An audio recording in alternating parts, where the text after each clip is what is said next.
Hello everyone, I am Georgina Martin. Thank you for joining me for my PIDP3230 Evaluation of Learning course at Vancouver Community College, the Informal Assessment Strategy. What I chose is the word journal. The word journal is one of the classroom assessment techniques described by Thomas, Angelo, and Patricia Cross. In the mid-1990s, college faculty members were introduced to the concept of classroom assessment techniques, or CATs, by Angelo and Cross. These formative assessment strategies were learner-centered, teacher-directed, ongoing activities that were rooted in good teaching practice. They were designed to provide relatively quick and useful feedback to the faculty member about what students did and did not understand in order to enhance the teaching and learning process. The formative assessment. The goal of formative assessment is to monitor student learning. The formative assessment is used to find out how the students are learning while the subject is being taught. Formative assessments help the student identify their strengths and weaknesses and target areas that need work or improvement. It helps instructors recognize where students are struggling and it addresses the problems immediately. Formative assessments are low stakes, which means there is no point value. The formative assessment I am exploring is the word journal. The word journal helps instructors assess and improve several related skills. First, it focuses on the student's ability to read carefully and deeply. Secondly, it assesses skill and creativity in how students can summarize what they read. And third, it assesses the student's ability to explain and defend in a few more words their choice of a single summary word. This technique is used in literature, anthropology, sociology, criminal justice, history, management, and law courses. This CAT is best used to assess the reading of short texts like essays, poems, short stories, short articles, and cases. The process. The one-word journal asks students to summarize a concept, reading, or idea by choosing one word. So one word matters. Students can either share their word in class in small groups or also write a paragraph explaining the reason why they chose that word. This method can also be used to get a sense of students' attitudes or prior knowledge when introducing a topic. The word journal requires a two-part response. First, students summarize a reading in a single word. Second, students write a paragraph explaining why they chose that word. This two-part activity is particularly useful when students need to carefully review a piece of content, for example, a reading or a video, and connect it to its context. First, students are asked to summarize a text in a single word. Secondly, they write an explanation for choosing this particular word.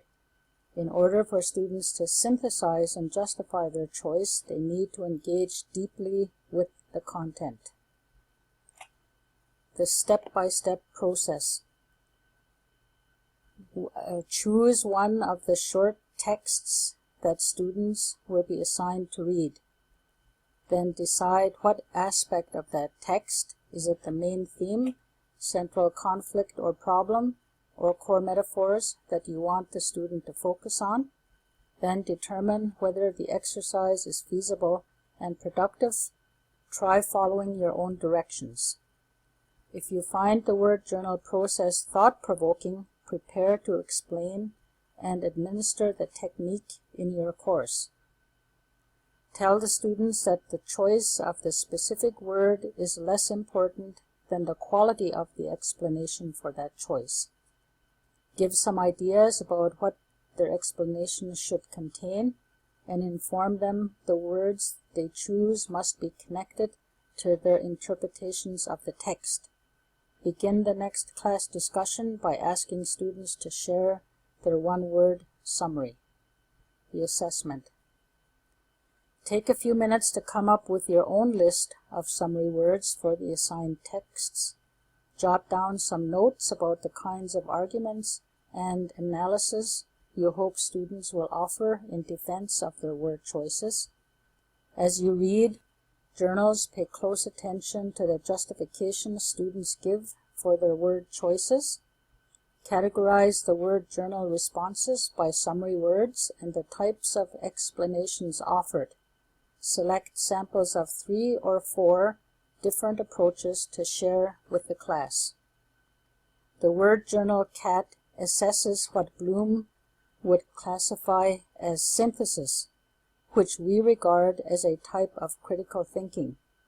The word journal requires a written response. Ideas for adapting.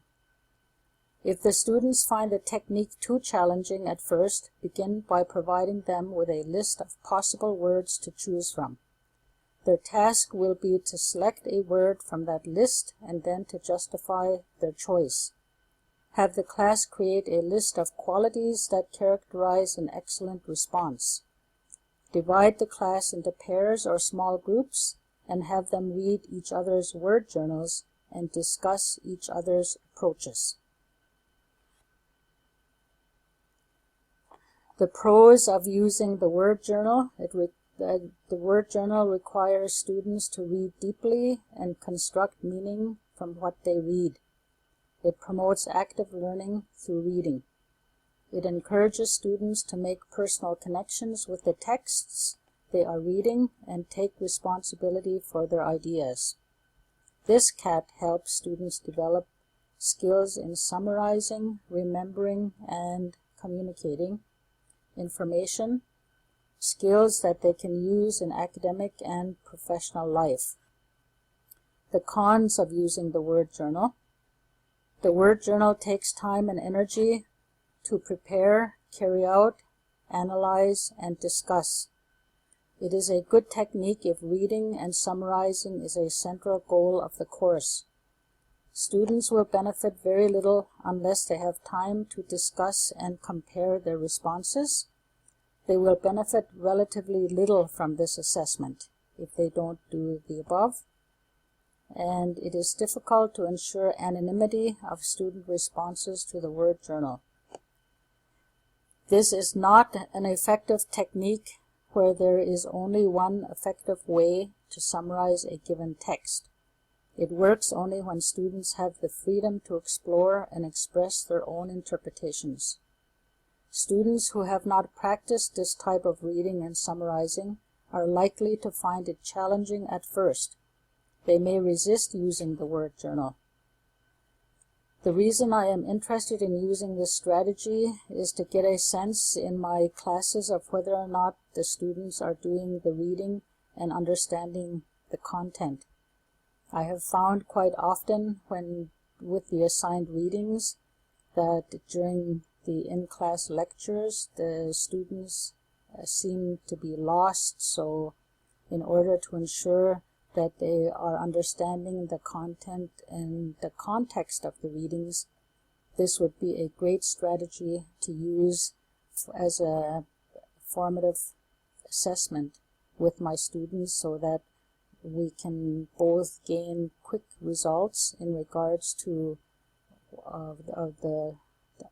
the goals being met in class. And the courses that I mainly teach or are involved with are in political science, in Aboriginal education, and in First Nation studies. So it's all to do with reading and critical analysis. So that's the reason why I chose the word journal assessment, so that I can learn more about it, to understand it, and eventually use it in my own teaching methodology. finally, here are my list of references. Thank you for joining me, and that's all for now. Bye.